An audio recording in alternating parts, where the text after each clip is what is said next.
You are listening to the Hiking Radio Network, where we talk the walk with shows by hikers, about hikers, for everybody.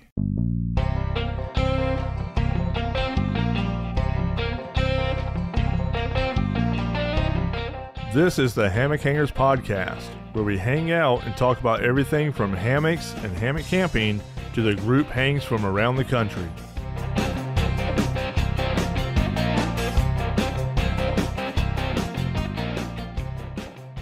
Hey everyone, welcome to the Hammock Hangers Podcast, where we unwind, relax, and delve into all things hammock related.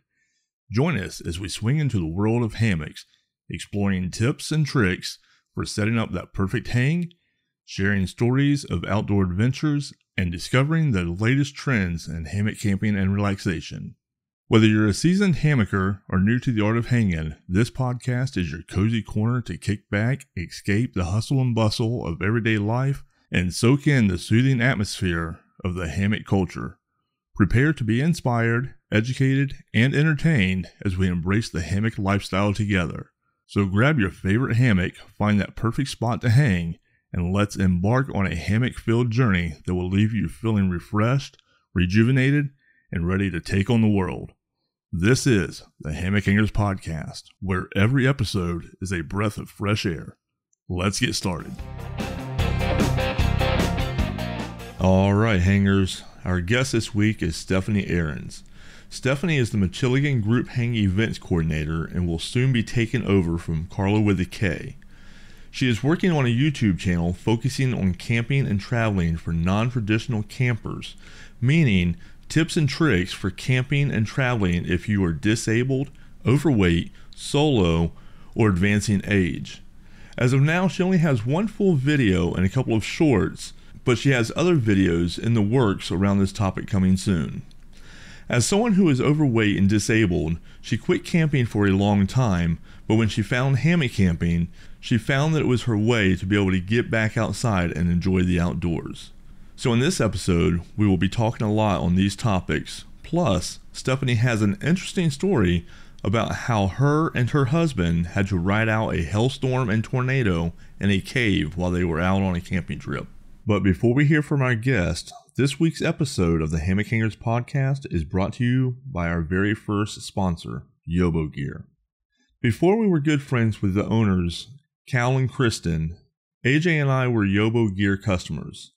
Between the both of us, we own every model of stand that they offer. YOBO Gear is leading the industry with their lightweight and packable hammock stands. From Cricket, their ultralight freestanding model, to Hive, the only portable two-person hammock stand on the market, and Turtlebug, their versatile and budget-friendly freestanding option, we can firsthand vouch for the quality of YOBO Gear products. Owning a hammock stand opens up the world to hammock campers. Whether you're camping in the desert with no trees available, in a state park that doesn't allow hanging hammocks from trees, or you're just a free spirit who enjoys setting up exactly where you want, a YOBO Gear hammock stand is a must for your kit. The lightest, strongest freestanding hammock stands in the world come with excellent customer service and the freedom to hang anywhere you please. So if you are stand shopping, make sure to check them out at www.yobogear.com today and enjoy the freedom to hang anywhere you choose. All right, everybody, let's welcome Stephanie to the podcast. Stephanie, how are you doing? Hello. I am doing well. Just Awesome. trying to survive our heat. Yeah, you got a little bit of our heat up your way, huh? Yeah, just a little bit. Not near as bad as what y'all get, but yeah, we were hitting mid-90s. We're trying to trade, make a trade here. We want y'all to send some of y'all's cooler weather down our way now. Well, that's what happened during the winter. Like, Michigan forgot how to winter this past winter. Because we had like one or two storms. We didn't have hardly any snow. Yeah. And South got almost as much as we did. I don't know that we got any. We might have had a day or so. But by the way, have you lost your mind? Do you remember where we live? We didn't get squat. Didn't we have one day at Hang Con? That it snowed? No, not that it snowed, that we had cold weather. Oh, well, I mean, cold is relative. Yeah. Well, if you remember, Carlo the K was saying that it was a different kind of cold down there. Like she was cold. She lives in Wisconsin. Right. Yeah, they were not prepared for a humid 60 degrees, which kind of feels like a northern 40, but right. No. So as y'all can hear, we do have AJ with us. AJ escaped the family and is sitting in a Walmart parking lot while talking to us right now. I'm living the dream. I am living the dream. I'm sure your family is too. They got rid of you for a while. I'm sure. I'm sure. You'll be surprised if Dawn calls you, say, while you're at Walmart, pick this up. Well, that would be great if she had an ounce of signal to call out. If my family gets eaten by a bear right now, I have no way of knowing. Oh my gosh. Oh, Lord. So anyhow, Stephanie, let's go ahead and hear a little bit about your background as far as camping, when you got started, just basically an outline to let everybody get to know you a little bit. Yeah, so I started camping, well, before I could even walk. We were car camping. It's pretty much all we did is go on sporadic car camping trips in Arkansas. And I love camping in Arkansas. It's beautiful. Occasionally, or one time we did go up to Colorado just because my dad didn't believe that there was snow on top of Pikes Peak in July. Oh, there definitely is. Yeah. There definitely is. He saw it on the radio, on the TV, and was like, I don't believe that's actually snow. We loaded up the RV and left that night. Now, is Arkansas where you're originally from? Yeah, I was born and raised in southeast Arkansas around a whole bunch of rice fields and duck hunting. Okay. I'm a country girl at heart. But yeah, so I did camping probably up through high school because we didn't really have like the adventure crew or whatever it's called, like the boy and girl quote unquote scouts thing. Okay. I forgot what it's called, but so I didn't really get into any official camping, but I kind of took a break from it for college, and then I got sick in 2016, and which we can go into that in a little bit, but so I didn't really get into camping again until about a year ago. Yeah, about a year and a half ago. So you were out of it for a little while then. Yeah, I was out of it for about 12 to 15 years. Wow. No, wait. Okay. Let me do math. Don't make me math. It's about 15 years, we'll say. I don't math. I'm on summer break right now. I don't math. Okay, I go to math when I go back to school. Yeah, AJ just pretends. Fake it till you make it. Pretends while he kind of looks down at a calculator and be like, let me think about that. Do as I say do, students, not as I do. But one reason why I didn't get back into it is because, like I said, I did get sick. I was actually wheelchair bound for about 6 to 9 months. Oh, wow. Like full-time wheelchair bound. Okay. And so I was working to get, where I can walk, where I can be more independent. And I was actually talking to my therapist about I really wanted to get out and travel, and money and all that couldn't really afford to get out and do the big things. Sure. So she suggested because I had talked to her about my history with camping, she suggested I go out and camp. We only had one tent that was those massive, like huge dome tents that this one was tall enough for my 6.5-foot husband to stand up in the middle. Wow. And yeah, yeah. And I wasn't going to have my husband with me because he had to work. So there's no way I was going to put that tent up by myself. So I decided to grab, not an Eno hammock. I had a yoga aerial hammock. Do y'all know what that is? I'm thinking so. Yeah, it's one that you hang from the ceiling, and you'll see Yeah. people kind of doing yoga poses, but like hanging yeah. Okay, that's what I was thinking. That's what I used for my very, very, very first hammock camping trip in a state park with a Pilates mat as my sleep pad. Did it work? I got very lucky because we didn't have any rain. Okay. And I mean, I survived the night, obviously.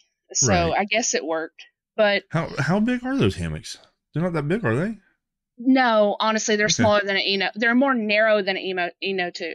I'd say they're about comparable lengthwise almost, but they're way more narrow. Okay. So, but yeah, I had a sleeping pad because I had no idea. I didn't even know hammock camping was a thing. Like Right. no clue. Never heard of somebody camping in a hammock. And I ended up actually on the ground sometimes throughout the night. And not for the reasons you may think. I voluntarily got on the ground because I couldn't get my Pilates sleeping pad kept moving underneath me. So it was getting all like bunched up and I couldn't find a right spot. So I just laid on the ground and slept on it for a little bit until I decided to get back up in the hammock. That's funny. Yeah, and that was also my dog's first introduction to a hammock. That was interesting. Oh, so, I mean, you went all out. You just like, I'm not just going to try. I'm going to bring the whole crew. You, the dog. Well, she's actually my service dog as far as with my disability and stuff. So she goes everywhere with me, with me. And so having a 75-pound German Shepherd jump up into the hammock for a very narrow hammock for the first time was interesting. Watching her, fall off the other side. Oh wow. But yeah, and those were with talking to my therapist and going on that trip was within maybe 48 hours. Oh wow. Okay, I said if I'm going to do it, I'm going to do it now. I can't wait. I got to do it. So yeah, after that I got into, I started diving into, looking up how can I sleep better in a hammock or everything but typing in hammock camping because I think that it's not a thing. Right. And then I came across, I believe it was one of Shug's videos, and then where he said, "Oh, people actually camp in a hammock," and started giving all these tips. And I'm like, "Wait, more people do this? I'm not crazy. Other people are crazy like me, I guess." A lot of us. And at that point, there was really no turning around because I'm a researcher at heart. I dig into everything. I jump in full force. Hope the water's not too shallow and go. I know nothing of which you speak. Oh, really? That's funny. But yeah, that's I started from there and kind of started building up. I would stay nearby. Right. Just, that way I could always, because I was solo camping for the most of the time. Okay. And that way I knew that if I needed to bail that night for whatever reason, whether it's rain or I'm getting freaked out or whatever, I could get home within like 2 hours. Okay. So when you were looking at camping options for yourself, how would you know about site selection? Like, because I would imagine that would kind of contribute to where you could camp. What were some of your strategies on finding some sites that would accommodate everything that you needed? Yeah, well, we're actually pretty fortunate up here in Michigan that our DNR for state parks has a lot of pictures of sites. Oh, okay. And now actually we have more and more hammock specific sites at our state parks. Oh, that's awesome. That's awesome. That have the posts up, and even all those actually have able to rent a hammock. Matter of fact, one of them had an AMOC. Really? Yeah. Well, that's pretty neat. Yeah, so we're getting more of those. But yeah, that's pretty much what I do is rely on pictures and tell myself that if it doesn't work out, I can always just attach it to my car, attach a tree to my tree to my car. Okay.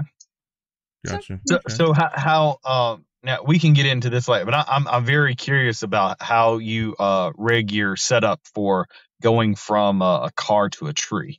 But we can get that a little bit later. So all right, so you discovered hammock camping just on YouTube, which I think it's amazing that even after your not so optimal first night of camping, that it was good enough of an experience to say, hey, I think this can work for me. And even though my first night was maybe not the greatest, I still want to continue with that.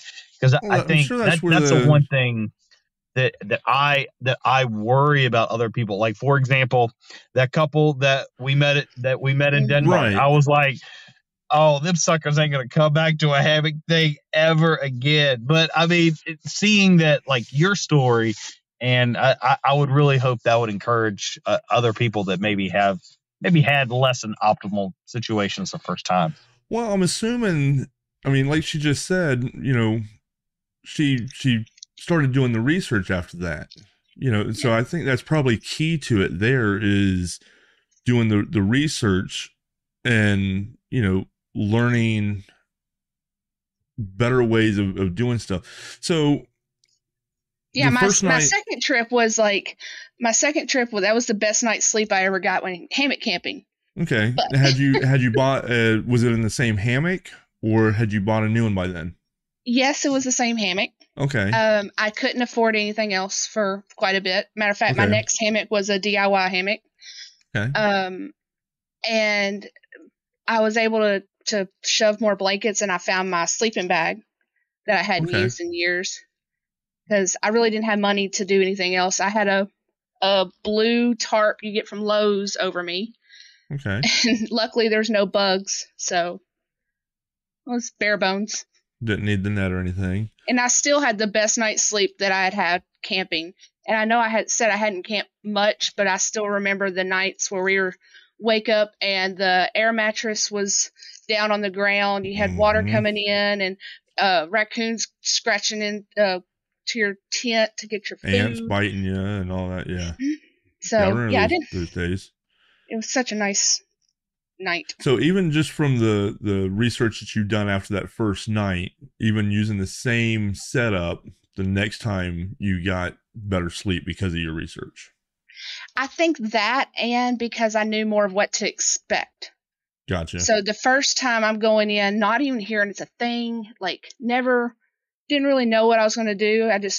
A matter of fact, the Pilates mat I got was for the floor, was for the ground, and then I got cold and put it underneath me. So I think it's just because I knew more what to expect. Gotcha. Okay. All right. So yeah.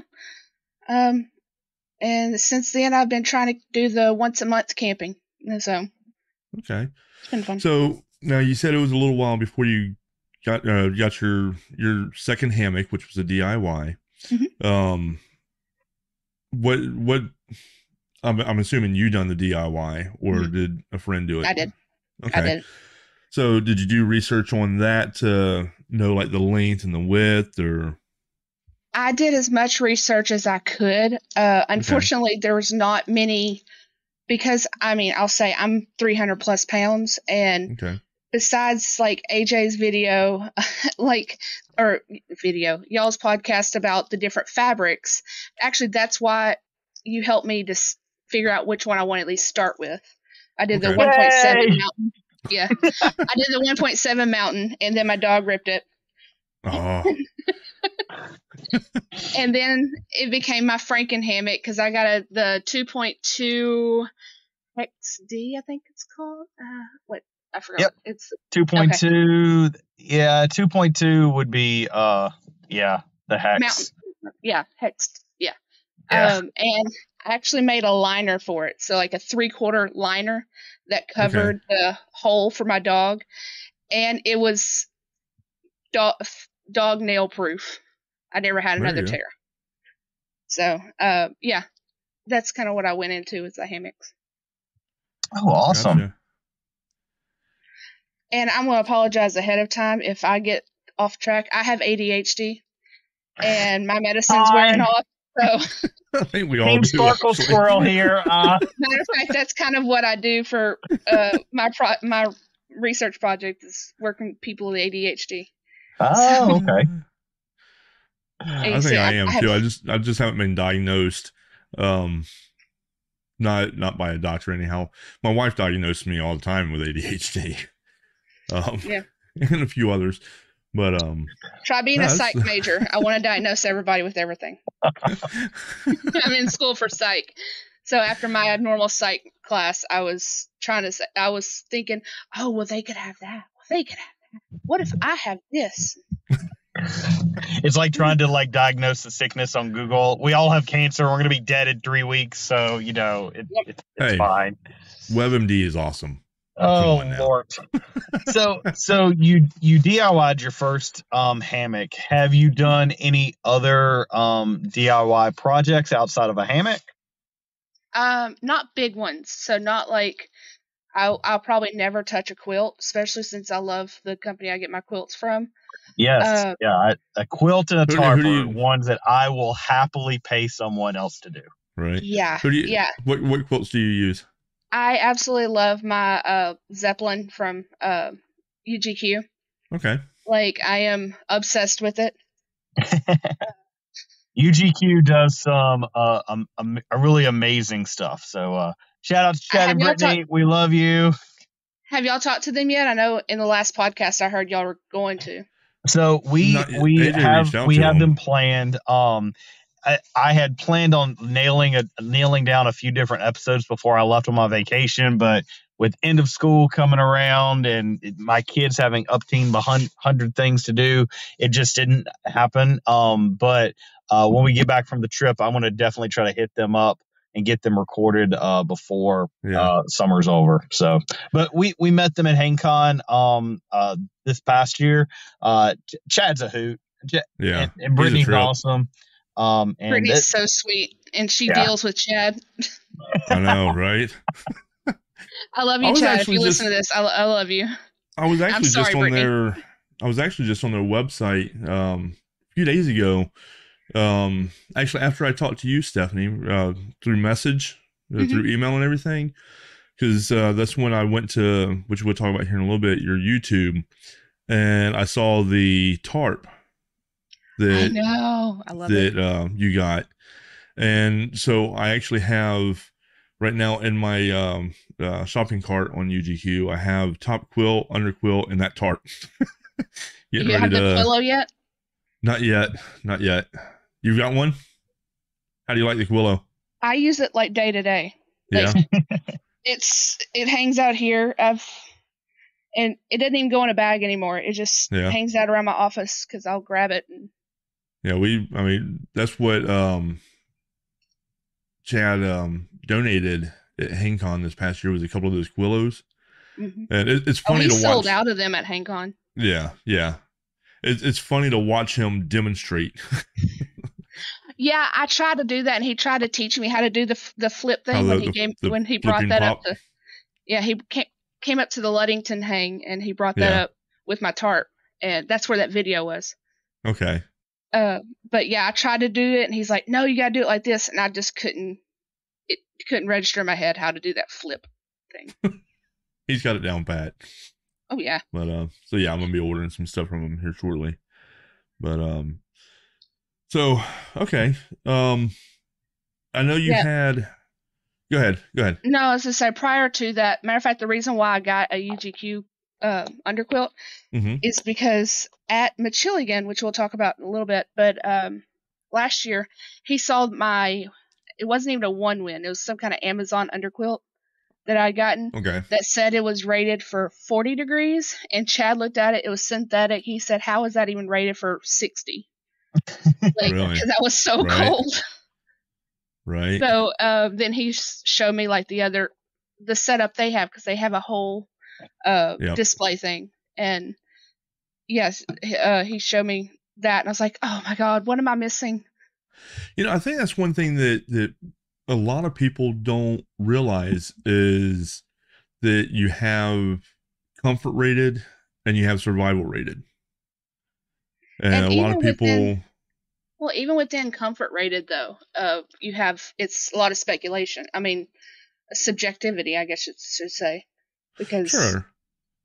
And I think that's why, a lot of the cottage vendors that we have, whether it be UGQ, Hammock Gear, Local Libre, whoever, you know, all of theirs are comfort comfort rated.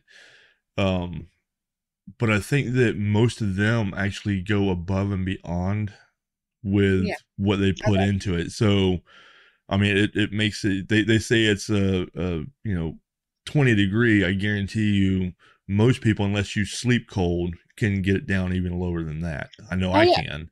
My underquilt is a 30 degree. When we were at Ludington, I believe it got down into the 20s. Mm-hmm. And this was in February, so that tells you how bad our winter was.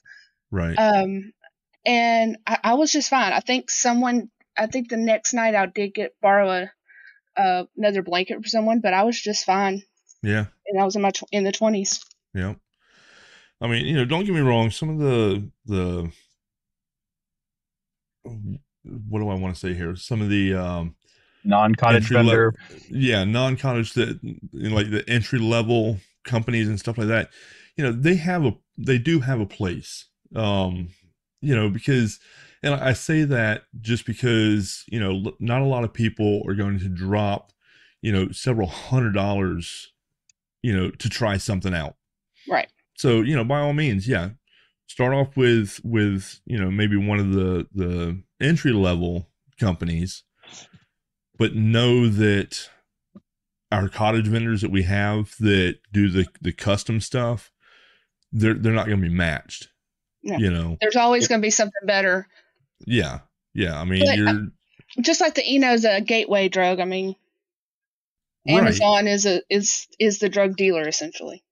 Yeah, I think basically. For also a lot of people that are getting into camping or getting into like anything, not just like camping, but hiking, there becomes a certain level of, you have to kind of temper your expectations per se. Like, hey, I'm going to spend $60 on this 0 degree rated quilt system. Like, you gonna die.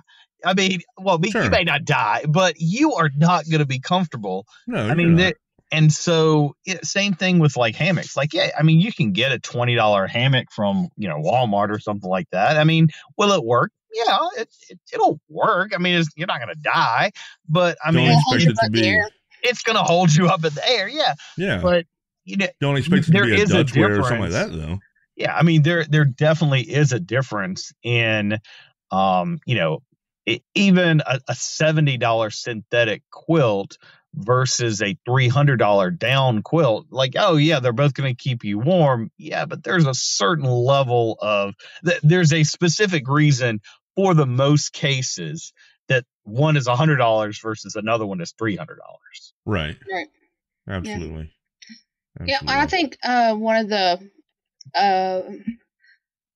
I think some of the people that have a bad time on their first trip are also the ones that have tent camped forever. And so they've gotten accustomed to being, having a certain level of comfort and not having to revert back to having uncomfortable nights, like while you're learning about something. So I think there's a little bit of, expectations. Your expectations are way too high for your first night. Yeah, right. I completely agree. And if people don't do their research or something like that, if they either don't do their research or they don't, go to a group hang to, see and learn, and they just go out and try it, 9 times out of 10, just like that couple that AJ was talking about earlier over in Denmark, I honestly think that they just heard of the event and heard HangCon was there and said, "Ooh, that sounds fun. Let's buy a hammock."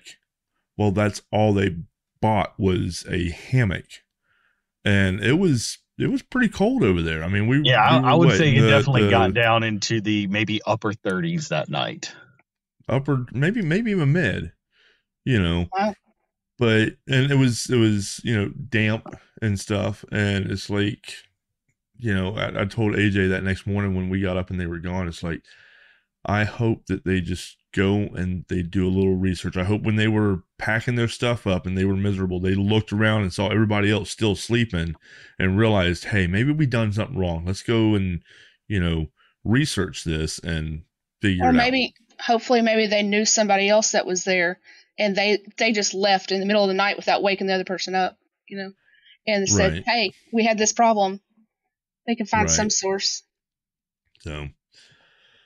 Well, speaking of going to hangs and things like that, you had mentioned, Michiligan. Kind of what took you from, hey, I'm going to try this out on my own, to say, hey, there's other people that do this. Oh, there's other people that camp together while doing this. So how did you go from solo camping to going to your first group hang? Well, I found Michiligan indirectly, through Dutchware. So through their ad thing. Yeah, the other hangs. Calendar, yeah. Yep. And for 2020 to 2022, so for 3 years they didn't do it, and they were starting about doing it. I found them, and I was like, oh, that's cool. Somebody else, I could learn from people. That's what I want to do, is learn, like, what am I doing wrong? Because YouTube can only go so far. It can show you, but not look at it and tell you what you're doing wrong. Right. So I found the Michiligan Facebook group, and because I didn't even know what Hammock forums was. Yeah. But I found the Michiligan Facebook group, and Carla with the K had like so many posts. Oh yeah. Had so many posts of, we need help, we need help, we need help. I can't do this on my own, because it was just her and Diesel trying to bring this thing back together. And I'd never been to a group hang. I never even met anyone else that did it. Everybody looked at me like I was crazy when I told them what I like to do. And I said, hey, I know you have some positions open on the board. I could really help with like marketing and just like, thinking maybe helping out a little bit. You're one of those that just kind of reached out and said, hey, do you want any help with your hang? How'd that work out for you, Paul? I reached out and yeah. So I reached out. She grabbed my wrist and pulled me in. Yeah, but I know the all feeling. In a good way. Because so my very I didn't first grab hang, Paul's wrist. My very first hang, never meeting people that do this, and I'm on the board suddenly. That's awesome. Carla's a nut too. She's awesome. Which is probably why we have a mascot for Michiligan, which is a squirrel. So it makes sense on why she likes. Makes sense. Yeah, it does now. Yeah, she was a trip when we interviewed her, and then when she made it down to HangCon, it's like, oh my gosh. Yeah, she was trying to get me to go with her, but I couldn't make it. You gonna try and make it this year? Well, it's on my anniversary because we got married on Martin Luther King holiday. Yeah, good anniversary we're trip. trying to, but it's Florida. Mike said, don't they do it anywhere? My husband said, don't they do it in any other state besides Florida? Denmark. That's what I told him now. It's like, well, Florida or Denmark. He said, well, how much are tickets to Denmark? Denmark is fun. We've been to Florida so many times, like for family and stuff like that. It's like the humidity, even in the winter. It's like, really, Florida? It's pretty thick. Yeah. But I think we're going to endure and try and come this year. I told them to start making plans, so hopefully. Awesome. I know AJ and I are going to try and make it up to Michiligan one of these years.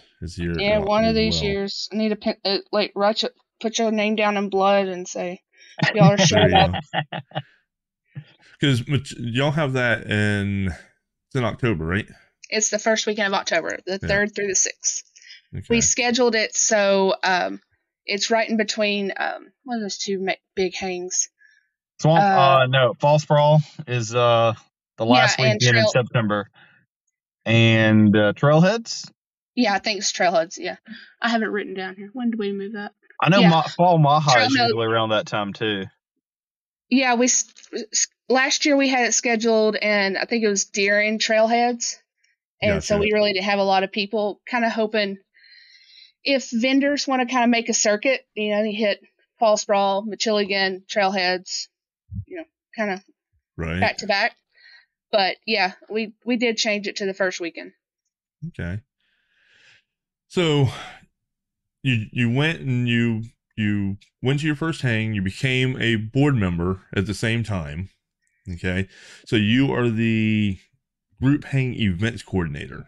Yeah. Last year I was the marketing coordinator. This year I'm doing the weekend group, weekend events.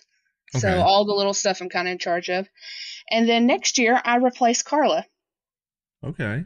We haven't really announced that, but Carla said I could give the go ahead. But next year it's obviously we have the board, but sure.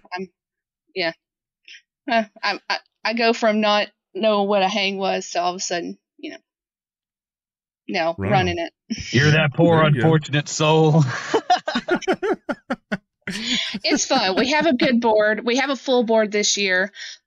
We have Steve Wixon, who's our marketing director, Kevin Winecock, who's our meals coordinator. He's our camp chef. Okay. And Ted Thiessen, who does like logistics and which is like sanitation and that kind of stuff. So, gotcha. And they've been really good. So we have a healthy board going this year. That's one thing that keeps it going smoothly is having the right group of people doing the right stuff. Yeah. And we rely so much on volunteers. Right. Like, yeah. We cannot do same this. with us. You know, we have our core group, you know, that we have. And, you know, we also have a few volunteers, you know, that will help, you know, throughout also. But I mean, that's what you have to do. It's got to be, you've got to have the right people in the right positions and almost run it like a business. Yeah. You know, in the aspect of, you know, okay, this is your position. This is what you do right here. You know, nobody else is to just come and jump in. If you need help, you ask for the help, and then, you know, yeah. And it works great for us anyhow. Yeah. And we're kind of we're doing our volunteer setup a little differently. Not too much different, but just on the registration, which will go live in August. Okay. We're going to do like assistance. So if you want to assist this coordinator or this board member in their area. So if you want to assist me with the events, and that way the board member can say, okay, I need you here. I need you here. We already have too many people doing this. Right. So we're just kind of doing like a assistantship, lack of better words. Gotcha. That sounds awesome. So you guys do your Machiligan the first weekend in October, and so where's this hang held at? That is at Yankee Springs, which is just south of Grand Rapids, right in between Grand Rapids, Michigan, and Kalamazoo. Okay. And how long have you guys had it at that location? This, as far as I know, this is the only location it's been at. Now, It's not always been Machiligan, though. That was as of last year. Prior to that, so before 2020, I think it was called Michigan Fall Hang. I believe it was called Michigan Fall Hang. But I don't have a lot of history on that. I don't know the particulars about all that. I just know that the guy who kind of helps us out now, his name's Philip, he used to run it. And he said, do you want a position on the board? He said, just call me the Grand Poobah of all things. So that's all I know really about the prior to 2020. Okay. So if let's say, for example, if somebody was coming in maybe from like somewhere like Florida and they were like flying in that come to your hang, so where would they want to fly into? Grand Rapids International. So the Gerald R4. Okay. Yeah. Okay. And there is direct flights from Orlando to Grand Rapids. Okay. Oh, direct flights are nice as long as we don't have to. I mean, as long as it's not into. You don't have to get through O'Hare. As long as we don't get stopped in Chicago, we're good. Now, granted, if you ever took an indirect flight from there, you usually stop at either Detroit or Midway, Chicago, which is a lot nicer than O'Hare. Look, I don't care how much it costs. It will be a direct flight if I come up that way. I will. No. Not gonna do it. I was laughing the whole time when you were talking about that on the video. Oh my God.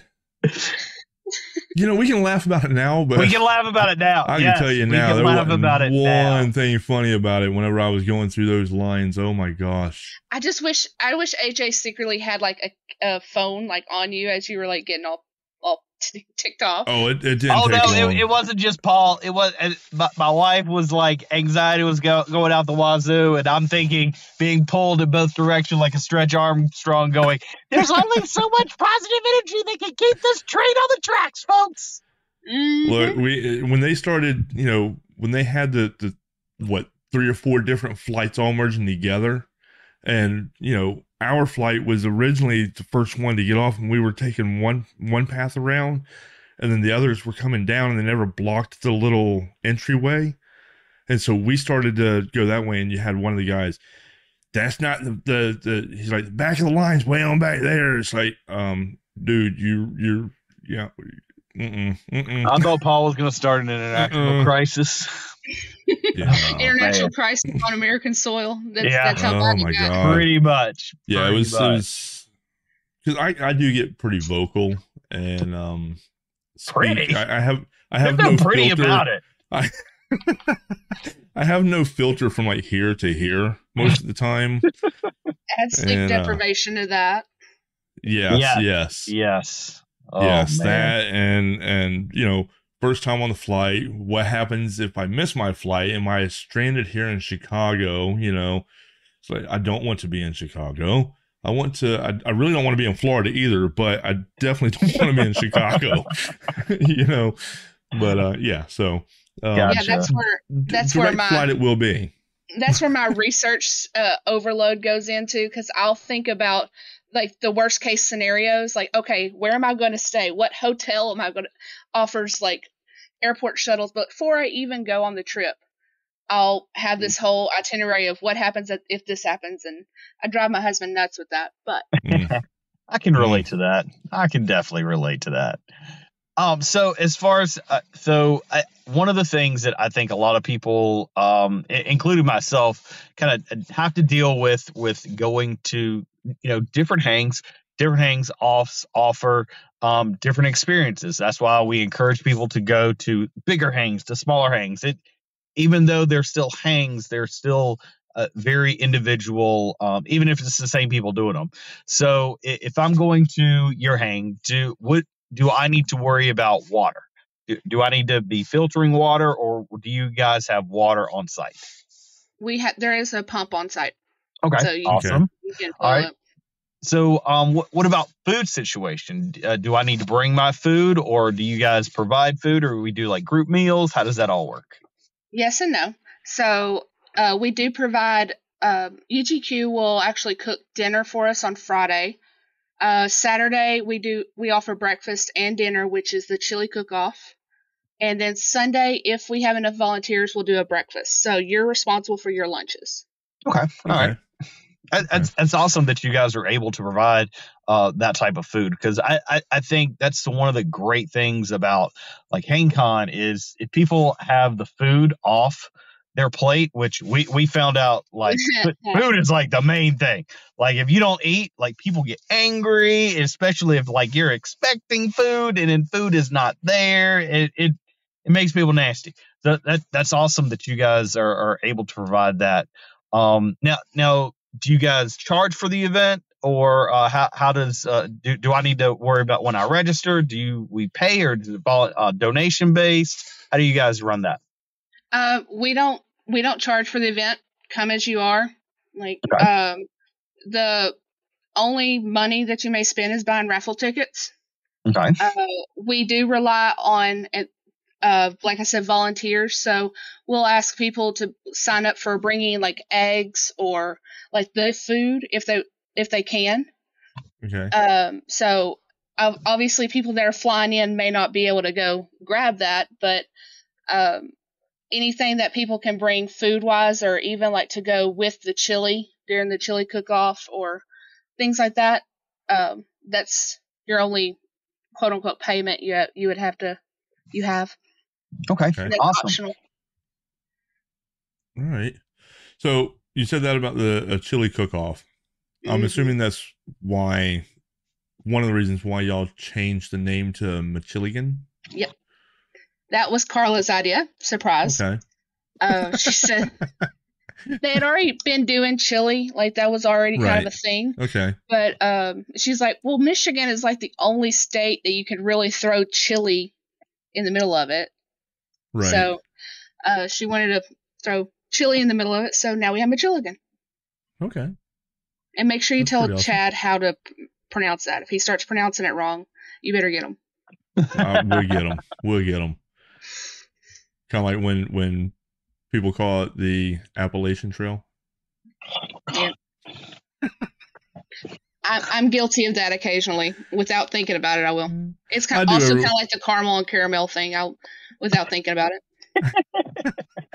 I don't know with that one. I don't know if there is a right way or wrong way.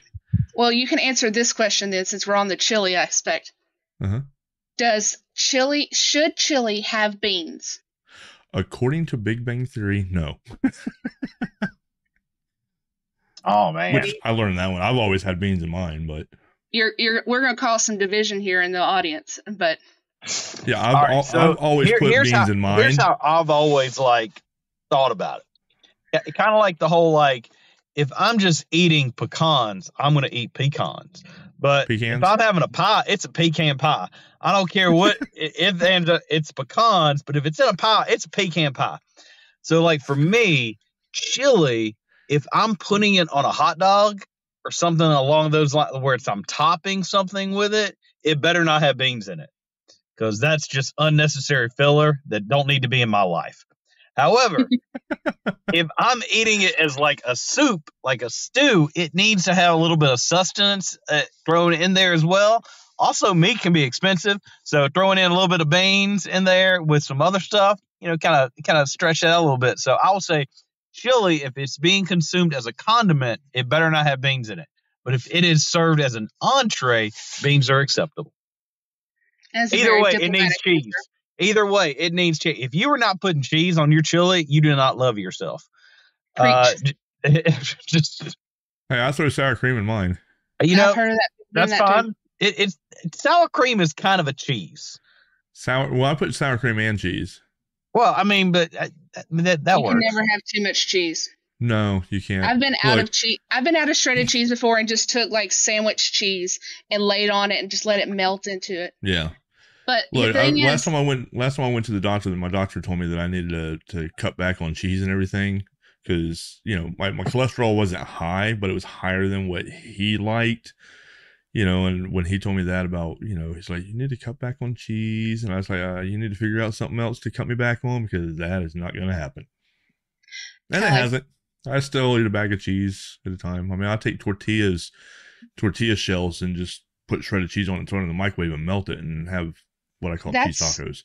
That's our staple for camping. Like mine and my husband's, whenever we get ready to go, we'll just grab some cheese, even if it's powdered cheese, and some tortillas, and make quote unquote quesadillas.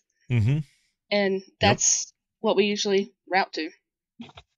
Yeah, nice. That's a go-to for us as far as our part of our meal rotation where we're camping. We're out on the road. Chicken, cheese, quesadillas. Yep. Are staples. They're also a great way to use up random things that you have. Just mix them in with some cheese, throw them on tortilla, and you're good to go. Yep. So Stephanie, ask you, with beans or without beans? See, we didn't get your answer. I know. She tried to throw us under the bus. She was like, I'm going to duck and roll here. Well, see, my answer has changed over time, because growing up, it was always with beans. Okay. Then I lived in Texas, and Texas has a saying that if you know beans about chili, you know chili ain't got no beans. Okay. And see, that would make sense about the Big Bang Theory then. So that's a whole no beans thing. And then my husband absolutely hates any kind of bean. Or corn, he hates that in general. So any chili we get nowadays just doesn't have beans in it. Okay. But I could say my preference would probably be without beans, but I'll eat it either way. Okay. I'm not going to turn my nose up at it if it has beans in it. Okay. So now what's the best chili that you have had at the Michiligan Hang? Oh man. Right My under the goodness. bus, right back at you. No, I will gladly say it because he won by a landslide. I counted the votes. He won by a landslide. It was a dessert chili. You know, I heard Carla talk about that. What is a dessert chili? It is. I can't even describe it. That's the thing, is you can't describe it. Apparently he wins with it all the time, but it's like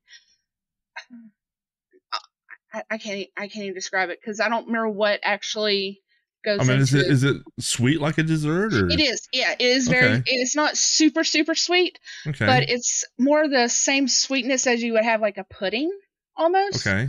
But it's not pudding. It's like it's very chunky with different like, I don't think it has nuts in it, but I think it has like different fruits and things thrown in it. It's I can only say it tastes like heaven. That's all. We need to try this chili because this is 2 people, maybe 3. Because I think I've heard somebody else talk about this dessert chili from a Chiligan, and like I am intrigued. So AJ, we do have to plan the trip up there. We might have to. So who now? Okay, let's give a shout out to whoever that was. Who was it that made that won? That was Orange Top Eli. Eli he's a regular. Or I don't know how far down he goes, but he's a regular around the group circuit. Okay. I know Eli. I'm gonna message him and be like, hey, you coming to HangCon? He ain't giving me the recipe. And you're gonna make this dessert chili, if nothing else, for just for my inner circle. Yeah. But we need to find this chili. Yeah, and maybe it'll replace your gross thing that you have, AJ. What? What gross thing? The crapple. It's delicious. The crapple is delicious. I didn't go one episode without talking about that. Yeah, no, I've had it before, and it's disgusting. Yes, it's turned me off of anything liver based, except for like fried liver. But yeah, look, maybe you just haven't had. All right, so maybe AJ, you just haven't had it cooked right, because there is an art to cooking delicious scrapple. Look, or AJ liver got mush. me to. AJ got me to try scrapple one time, and it was really disgusting. So I've come to the conclusion, with as much as AJ likes it, AJ would lick the butt of a buzzard and enjoy it. I did cook that. So this whole, gotta make it, have to make it cooked right, and somebody still doesn't like it, so. Y'all a bunch of haters. Y'all a bunch of haters. Y'all are. Do you still have your sticker on the back of your I do. I haven't taken it off yet. I wonder if Jason still has his. I should message him. I'm sure he does. Like, hey, I'm sure he does. You still got your crapple sticker. I'm sure.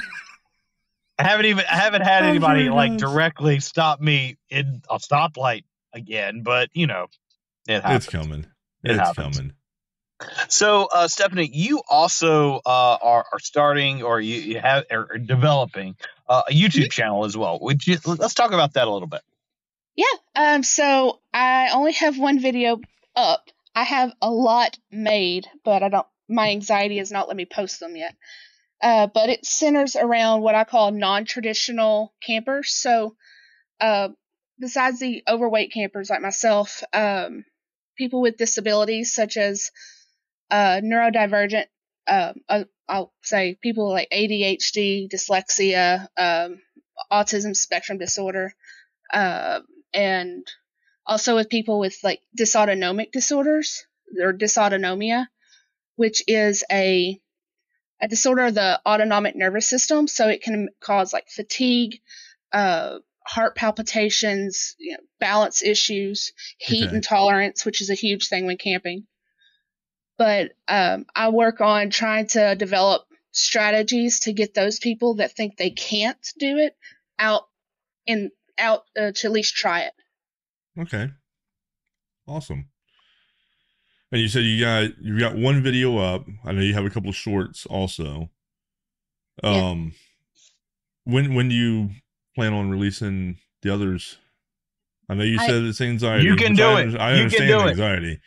It was so much easier. I completely understand. I completely understand, because I remember And I'm going to quote you, Paul, because it still kind of blows my mind that you even said it, and it kind of shook me when you did say it. As a former big person, and a big person, I was a wide load, and just the image of myself just sitting down or getting up out of a hammock was just, I was just like, nobody needs to see that. Nobody needs to see my butt getting out of a hammock. I mean, even now, nobody needs to see my butt getting out of a hammock. So I completely understand. And what even did I say? You called me a former fat person or former big guy. I did not. You did. Well, you were. But I've never called you a former fat person. That's just wrong. No, I would say that, but I mean, as a former big guy, it's true. But I would say, just I completely understand the anxiety behind that, because I think just putting yourself out in doing a podcast like this is a little bit easy, because we're just voices, but when you put yourself out in a video form, it's a very very vulnerable place, because the internet can be a horrible place. Oh, it can. But it don't feel natural either, though. I mean, I think we're getting a little more used to having the camera in front of us, but to me, it never felt natural. Talking into a camera. I like talking to people's faces and stuff. Yeah, I mean, as a theater major, like I was recorded in high school and college all the time. Right. It still feels weird. Like, I don't like it. Well, I mean, that's why even with these podcasts. I was a music major, so even with these podcasts, everybody always asks me, because they see the video and stuff. They're like, oh, is this going to be video too? It's like, well, just for our benefit of it right now, because if you turned your camera off, I'm just going to see a black square. And to me, that's going to feel weird talking to a black square versus being able to look down and see each of y'all on the screen. Paul asked me to turn my screen off all the time, so I don't know what he's talking about. I do. Whenever I'm filming, I try to remember that people are so self-absorbed that they're more worried about what they're doing than what you're doing. Yeah. So when it comes to actually filming in front of people, like, they may glance, but it's more of when I go into post, and I'm like, oh, I don't want to see myself like that. I don't want to see. Yeah. I think you're much more hyper aware of the situation. And then we, get harped on our own insecurities. I think what you were doing and what you were planning on doing is a cause very near and dear to my heart, because hammock camping or just camping in general has been so instrumental in my kind of daily, weekly, monthly, yearly regimen for my mental health and my physical health and my spiritual health since I've started doing that. And, I was very weary about that, even when I was pushing 450 pounds. So I was not a small person, but that option out there was so important for me. And I'm sure it would do wonders for those, as you would say, for people that have those specific health disabilities that may in turn think that they are limited when they're really not. And, and I have family and friends that, we call them neurospicy individuals. So just, I think what you were doing is amazing. And I would just say, screw the haters. Like all these people that don't like Scrapple, you don't love yourself enough. But go out and post those, because I think there needs to be more exposure to, like, hey, this hammock camping or just camping in general is not for these guys like Darwin on the trail that weighs like 20 pounds with a pack fully loaded and physically fit and goes out on these through hikes. No, it's for some guys that just like to go out on the woods on the weekend, drink a few beers, or, throw down some moon pies and, just chill out too. everybody's mental health and physical health and spiritual health and emotional health can be benefited from being out in the woods, whether you're, going on a week-long 100-mile hike, or if you're just hopping in your backyard saying, you know what, I'm just going to chill outside for the night and, maybe start a campfire or like you said, just going down the street to a state park or to a county park or a wayside that may offer camping. I would just say, and I know this is a lot easier said than done, but, I would encourage you to push Excellent. You can do it. I believe in you. Yeah, it's one of those things just takes some getting used to. And it does. I completely agree. There's also a lot around camping and hammock camping that is, like you said, it's all like people going out backpacking. And like, I know you, Skunk Ape went through the hike day T, and it's just like, you see a lot of that, and so people think they have to be at that expectation. Exactly. Most of my videos are going to be car camping. They're going to be, even this story that I'm going to tell you here in a second is car camping. Right. And there's still things you can do while still being. Absolutely. If you're not limited, you're limited by your mind. You limit yourself. Right. Yeah. I mean, that's like, I'm on this trip right now. My family's been a pop-up. We have done some hiking to some of my, specifically one of my children's chagrin. But for the most part, I'm going into breweries. I'm searching up coffee houses. I'm going to distilleries. We went to cideries. We go into like bookstores and general stores, and we go out and we see like a lot of the nature and stuff, but we still vacationing, we still car camping. So yeah, I agree.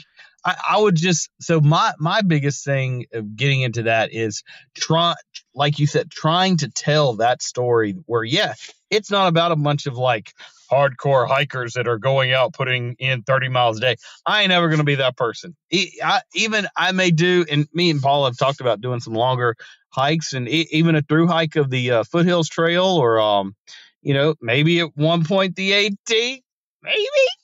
But I mean, for the most part, my go-to, I want my car far enough away that I can go in and get a soft drink out of a cooler. And even when I go to hangs, like if I've got to backpack stuff out, I'm just like, oh man, I love it, but man, I really like my truck right there.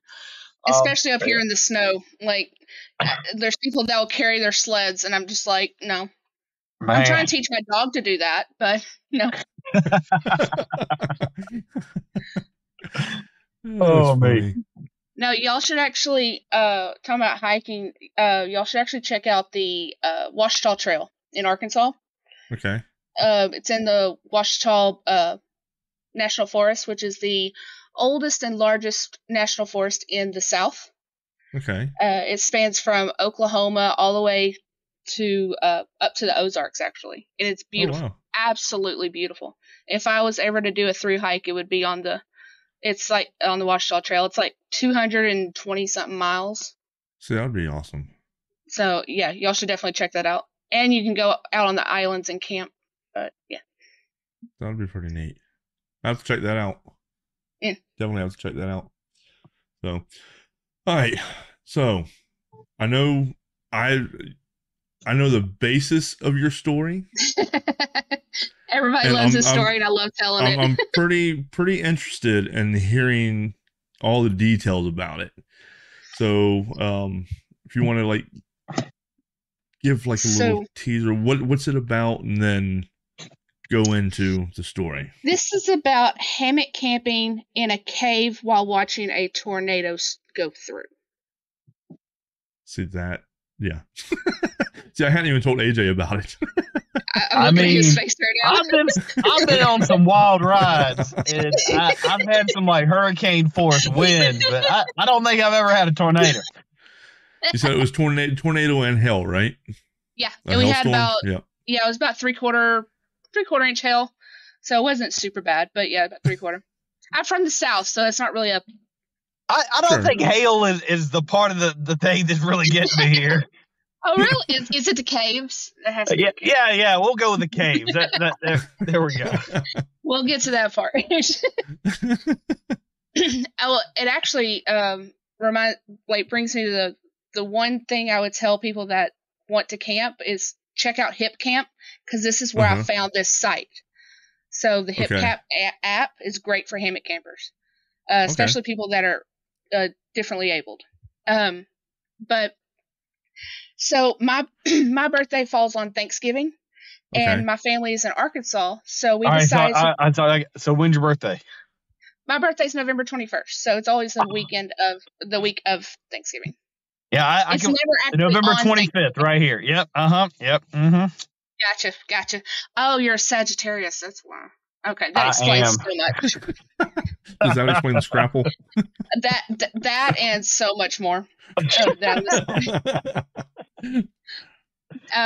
But let's see, you got me all messed up on my ADHD. Hip Camp. Yeah, Hip Camp. So we found this guy on Hip Camp, and they said, "Oh yeah, we have these like 300 acres. They had 300 acres of Ozark land." Okay, that's a big old Hip Camp. This guy apparently had just bought it, and from these people, and they were in the middle of like renovating it for more actual outdoorsy activities. Okay. So for the time being, he was doing this Hip Camp kind of thing. But so we decided to go out there a little bit before Thanksgiving to kind of celebrate my birthday. And we found when we got there, so because it's such a vast area, we were allowed to camp anywhere, which is a lot of hip camps are like that. He drove us. We got on the phone with him. We had service through all this. And he drove us to different spots we would like, and we found one that was right next to these caves, which is in the picture I sent you. Mm-hmm. And we knew it was going to rain, so we set up our setup. My husband has an Amazon ripstop nylon tarp, and so I set him up with that off kind of to the side, and my tarp, which was my brand new UGQ, I think it was their smaller one. I won it at Machiligan in our raffle, by the way. And I was like broadside to the wind. So I was like, had the wind coming to my broadside.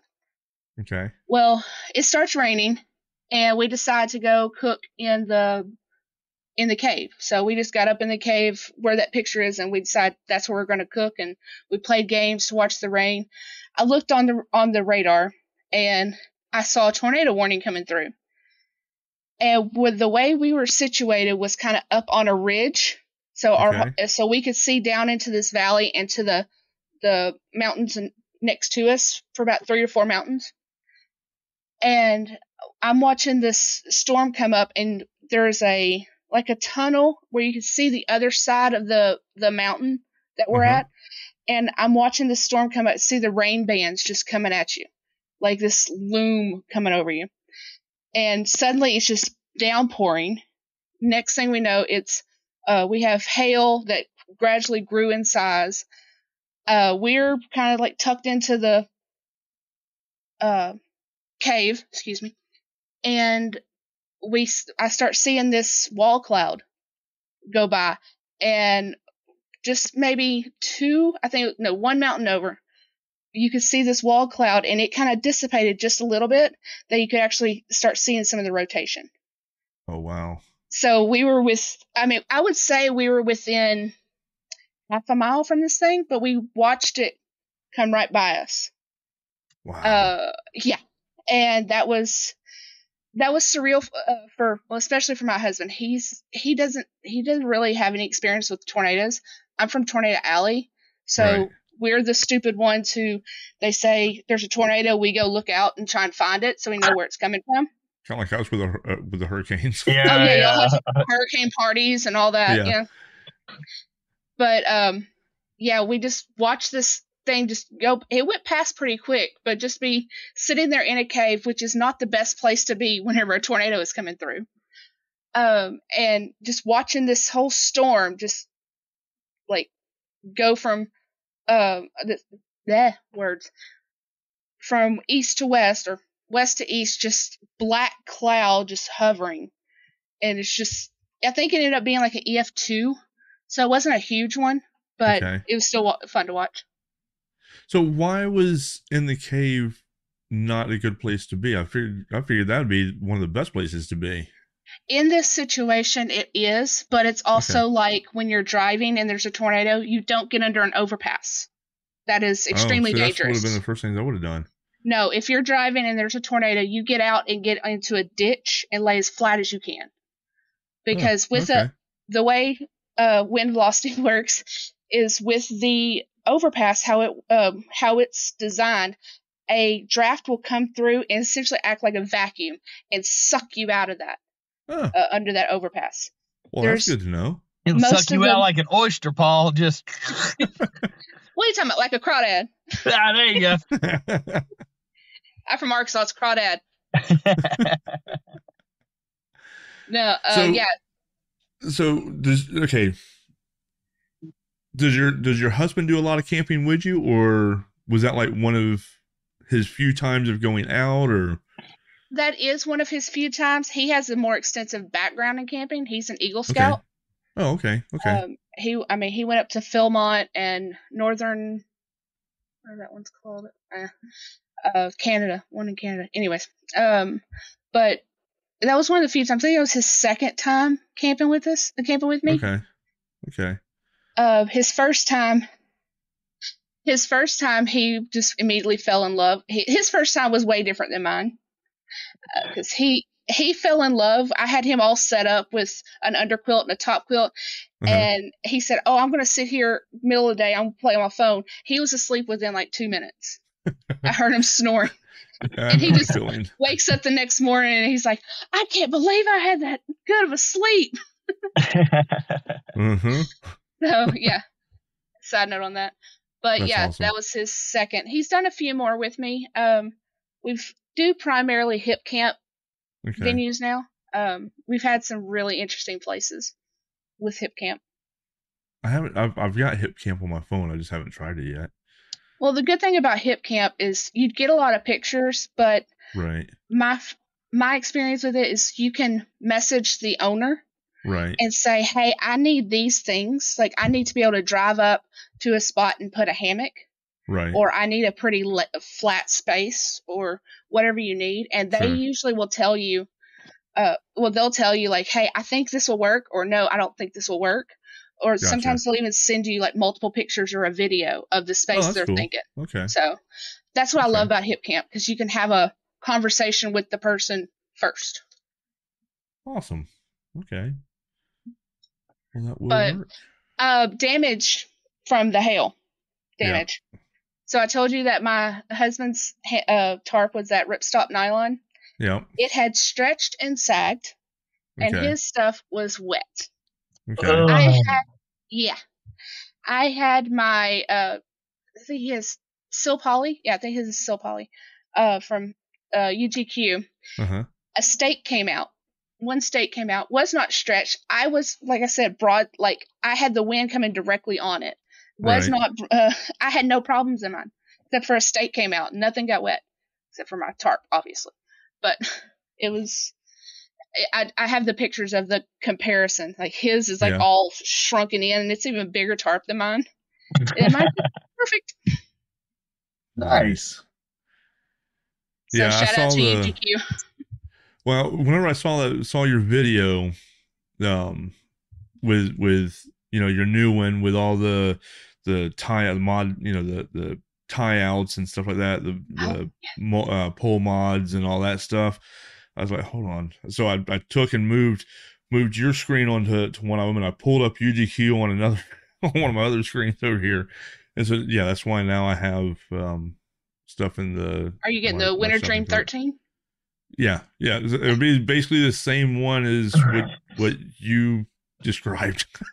What you got. That is a big tarp. That is a big tarp. I like how it has the zippers on the end and the different pole mods. And there's only 2 people that have the ones with the zippers on the end. Me and Chad. There'll be 3 if Chad wants to sell another one.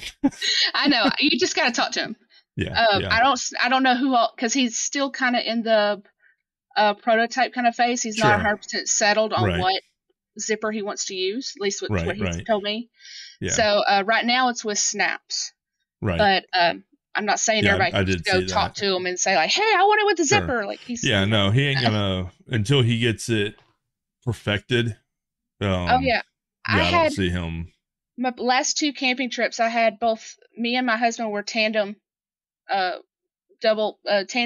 hammocks underneath that tarp, and it was raining, so we had to batten down the hatches. You had a picture of that too, didn't you? A picture, or was that in the video showing the 2 hammocks in there? I don't think I did. I know maybe you're looking into the future, because I do have a one from that I'm about to put in, but I know I was standing in the middle, like holding my arms out. So maybe. Okay, yeah, I do remember that. Maybe you just talked about having the 2 hammocks in there or something. I did talk about it. Okay, that may be what I'm thinking of then. That was also my first look at it. He came in and set it up for me at Ludington. Gotcha. So what is your gear loadout now? You've been into hammock camping for a while. You've done the DIY route. You've kind of made some bigger investments into some of our cottage vendors like UGQ. So as far as your go-to setup right now, what kind of gear are you taking out? Right now, a lot of it's DIY. Okay.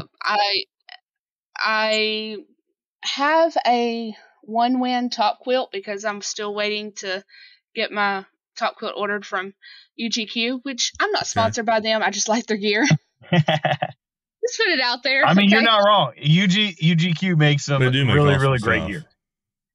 But I'm using my one-win because it's summertime and I'm not too worried about it. But by the winter, I'll get my UGQ. I pretty much just use my Winter Dream 13. I have the end mods in it, pole mods for it. Mm-hmm. And my UGQ internal mods or external? Yeah. Internal. Well, okay. I have the mods for the internal, the 2 types of internal, which is the center pole and then the end poles, and then I also have the mods for the outside. But I only really use the end mods for the internal. Okay. That gives you the most space. Gotcha. So, are you still using the DIY hammock that you made? I just made a brand new DIY hammock because my Franken hammock, I was playing around with it so much that I cut it down to like an 8-foot hammock. Oh, wow. Yep. It was shorter than my husband. Sling. We call that a gear sling. Yeah. Essentially, that's what it's become now. Oh, 8-foot hammock, that might be about the right size for a German Shepherd. Yeah. She would not like that on her own. No. She's not. No, if Mama's in the hammock, she'll be fine, but not on her own.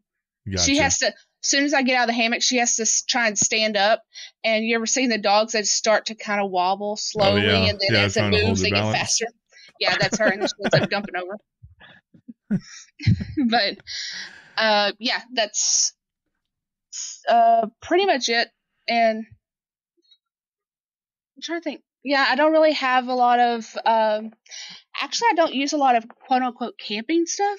I use stuff that's outside the box, like how people have the pillows for camp pillows. I don't use that. I use this, which is a travel neck pillow that moves in so many different rounds because it balances your neck and your head's not like tilted forward. But I use things like that. Like I'll use toiletry bags as ridgeline organizers. I still have my Pilates mat from my OG Pilates mat that I use for ground cover. So that's. Hey, if it works, and your car camping, that's one of the great things about car camping. You ain't got to worry about weight. You can just throw crap in the trunk and let's go. Yep. Yeah, you can even, if you're riding by yourself, then you can fill it all the way up to the passenger seat and just be like mile high. Which I do. AJ. You only need one hammock when you go camping solo, right? You only need, yes. I agree.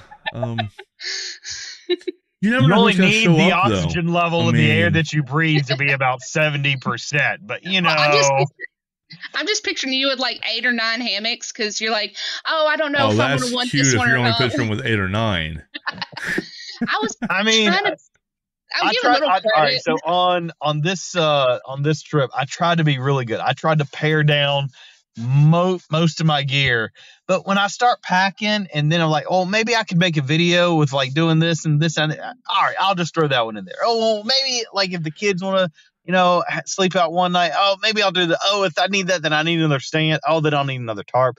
And then by the time you left, it's like, oh, I'm outfitting a whole scout troop again. So I try hard, but between that and AJ and I both are the same. We got stuff from so many of our different vendors that when we go out, we like to use all of it, because it's hard to pick favorites with stuff.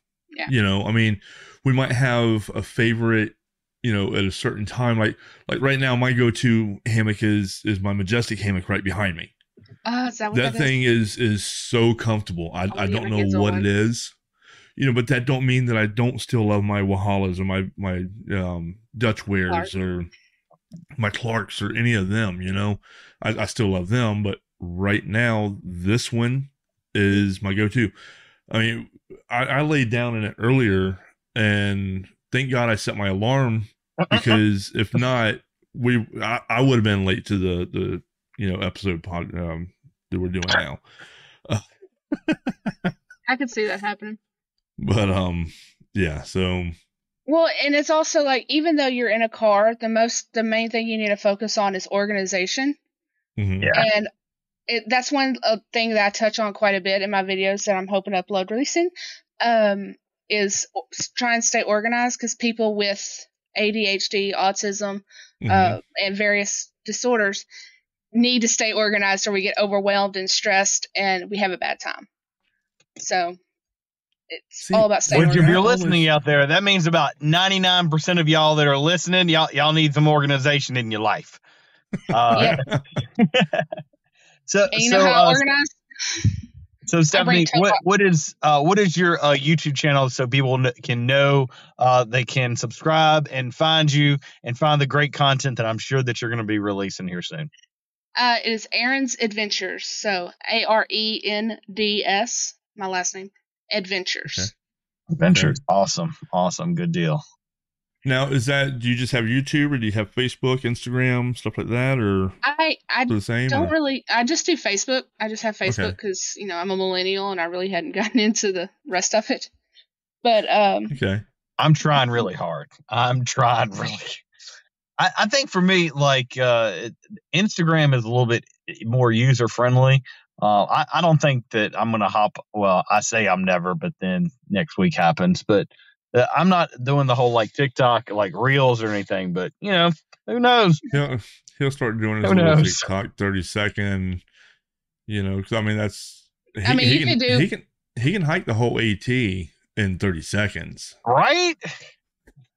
Yep, across. 30 seconds might be a long time, but hike slow, hit those beats. Yeah, you can do like what Chad does with his podcast. He just takes little excerpts and makes it short and throws it on TikTok. Yeah. I've thought about doing that with this, because actually the StreamYard that we're using to record this will actually do that for me. I can do little clippets. It's more traffic. Yeah. So I've thought about doing it. Yeah, that's cool. But not that I don't have enough stuff that minor details. You're telling me I'm in the middle of college, so you're telling me all this stuff going on. I'm still trying to get into grad school. between my work schedule, and I had 68 hours last week. Jesus. I'm trying to cut it down this week, and actually, hold on, sorry, it was week before last. Yeah. God, everything's running together. So yes, week before last was the 68 hours. This past week that I just finished, I cut it down, and it was still like 50, 53, 54 hours. So I don't have a whole lot of time to do much of anything. And that's why, thank God I recruited AJ with this, like he recruited me with HangCon. He reached out and grabbed my hand. Yes, I did. Grabbed his wrist. But, yeah, because there's several times that I just got to reach out to AJ and it's like, AJ, So I can't do the podcast, myself, or be a part of it because of work or whatever. You're on your own this week. So yeah. I imagine your 13 viewers understand, or I listeners know. understand. I hope so. God bless them. Oh, me. That's funny. So, all right. Well, we have been on almost an hour and a half. I did want to touch on one more thing with Machiligan, if you don't mind. Yep. Sure. Because one thing we do that's a pretty big part of Machiligan is our raffle. Okay. So we have, actually, we're going to kind of do it. We also have like a gear swap and sale, but our raffle is the second biggest thing to do than the chili cook-off. Okay. And we have companies like, I think Dutchware's is donating a tarp. UGQ, who sponsors us, is going to have a lot of quillos in the. Sure. You have Superior Gears donating stuff. Tree Hanger Trees, they gave us some stuff at we were at HangCon when she was at HangCon. Okay. And I know y'all donated Sawyer's permethrin. Yeah, we had a little bit left that we sent up. Yeah. I loaded Chad up with some extra that we had. And last year we had gift cards from like Sierra Madre and some other outdoors places, stores. Mm-hmm. And we also have individuals that will bring stuff that either they don't use or things that they made and donate it to be raffled off. Okay, awesome. That's awesome. So yeah, we do that, and that's the proceeds to that goes to the NCT local chapter, so North Country Trail local chapter. That's pretty awesome. When are you going to hike the NCT, by the way? Skunk Ape? Oh, God, yeah, Paul. Look, I want to get out there and look. There are so many trails that I want to get out there and hike. It's just. Do you remember how long the NCT is? No, but I also want to hike the. It's way longer than the AT. Yeah, well, I mean, I want to hike the what is it, the American Discovery Trail, which is one that runs from Delaware to California. I would love to do it. Oh wow! But it's like time. Yeah, the NCT is 4,800 miles. Really? Okay. That's a lot of walking. That is a lot of walking. But I need to find that trail so I can do a through hike video of it. Well, if you come to Machiligan, you can hike part of it. So where does that trail run? Where does that trail run to and from? It goes from the Dakotas to New York. So it goes through Minnesota, Wisconsin, then down up through the UP of Michigan, down through the center of Michigan, then Ohio, Pennsylvania, and I think it ends in New York. Okay. So you hit it at the wrong time of year, though. It's gonna be cold. I bet.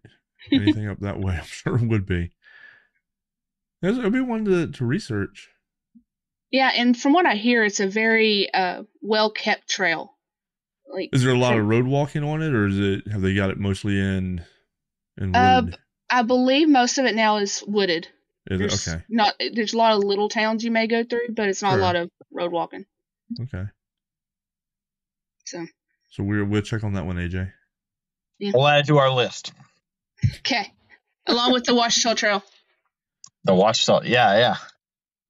That one is hardly any road walking. I think there's that's maybe what I love. I think that's why I like the long distance hiking. I mean, I love any hiking and camping. Of course, anytime I can get out. But I think the reason I like the long distance hiking a little better is because you're out there and away from the chaos for an extended period of time. Mm-hmm. Now that can cause a lot of people anxiety about that, but that is very true. So yeah, I don't know. I've told my wife if it wasn't for her, I'd be a professional hermit or something out there. I believe it. In the woods. Shut up, AJ. AJ, you join him every once in a while and just hang up all your hammocks. No judgment here. No judgment here.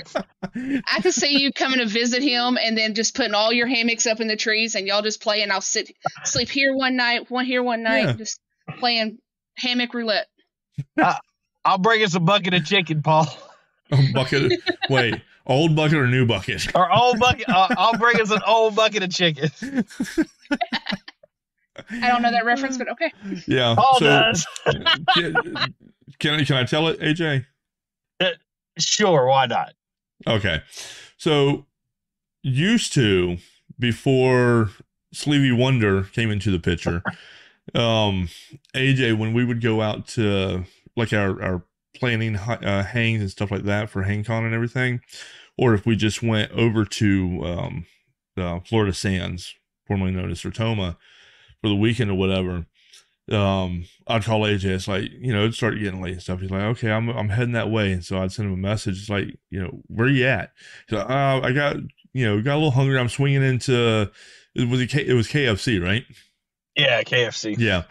He's like, I'm swinging into KFC to get me a bite to eat. It's like, okay. So he'd show up and he would have one of the family buckets of chicken. And he would sit there and just, he would nibble on it for the whole weekend, but no, most of it was the first night, but I don't judge because I can do the same thing. Okay. But so that was his bucket of chicken. So when he first started his diet and losing weight and all that stuff, I didn't know about it. And so we were going to one of our little weekend hangs, and I call him up or send him a text and hey, where you at? Swinging into KFC to get a bucket of chicken. I was like, okay. So then he shows up and he gets out of the truck and most of them is missing. And he's carrying one of these little containers about this big. It had what, like six, maybe six little chicken nuggets in it. Little popcorn chickens. Yeah. And I think he ate two and then put the lid on it. It's like, oh my gosh. That was old bucket of chicken, new bucket of chicken. Oh, sounds Lord. like me with bags of chips, because I'll just sit there and just eat them. Yeah, certain ones I've tried to. Like right now, I'm trying to lose some weight and get back down to where I used to be. So I've heard several people talk about that carnivore diet. I actually saw Tony from Random Adventures 2.0 just do a video, a podcast episode with somebody, and he was talking about him doing that and the results that he had and how it helped with a lot of his medical issues. Actually, that he was on a lot of medications and now he's not. So I'm actually trying that. My wife, I went and got me a steak earlier and cooked me up a steak, and my wife was laughing at me because that's all I'm eating for breakfast is a steak. So, but nice. Anyhow, if you don't have, do you got anything else, Stephanie, that you want to talk about before we go, or? No, Carla is probably right now yelling, don't forget to mention this, don't forget to mention that, but I don't think I have anything. Okay. Well, good deal. Well, then we will go ahead and wrap it up, and it was great talking to you, and I will put the link to your YouTube in the show notes and also to Machilligan. Okay. I'll just send you that link, I think. Yeah, send me all the links. I may have a couple of them from Carla's episode, but yeah, go ahead and send me all those links, that you have, whether you have Facebook, Instagram, the website, whatever. And I will put them all on the show notes, and we'll have to start looking for flights for Machilligan. That's what I was going to say. Maybe in October you'll see us up there. I don't know how well y'all feel about casinos, but Yankee Springs is connected to a casino. I don't know if you want to head up that way. See, now casinos always have buffets, and it has a hotel. Oh my gosh! Most of them have seafood to an buffets, old life, Paul. Harkening to the old life. I know, but they usually have seafood buffets, which I like. So, but all right. Well, anyway, it was good talking to you. Glad we got you on. And I was really nervous about this. Nah.